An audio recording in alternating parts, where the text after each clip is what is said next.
આજનો કાર્યક્રમ શું છે? ખાસ કરીને ગઈકાલે સમગ્ર હિન્દુસ્તાન માટે એક કાળો દિવસ કહી શકાય કે જમ્મુ કાશ્મીરના પહેલગામમાં આતંકવાદી હુમલામાં આપણા ભારતીય 27 જેટલા લોકોના મોત થયા.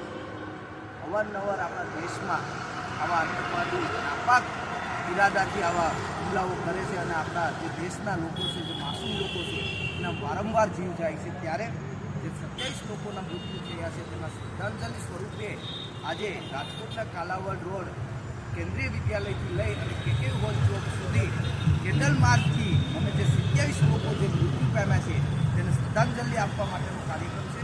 અને જે લોકો એમાં ઘાયલ થયા છે એ લોકો તરત સાજા થઈ જાય એ માટેનું આજે અમારું ખાસ આ કેન્ડલ માર્ચનું આયોજન છે. ખાસ અમે હવે કોઈ આ જિલ્લામાં રાજકારણ કરવા નથી માંગતા. સરકારને એક નમ્ર અપીલ કરીએ છીએ કે ઈદનો જવાબ હવે ખરેખર તમારે પથ્થરથી આપવો જોઈએ. ક્યાં સુધી ભારતીયો પોતાના જીવ ગુમાવશે?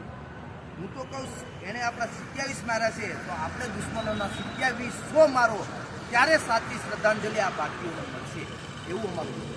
કોંગ્રેસ પાર્ટી શું કહેવા માંગે છે?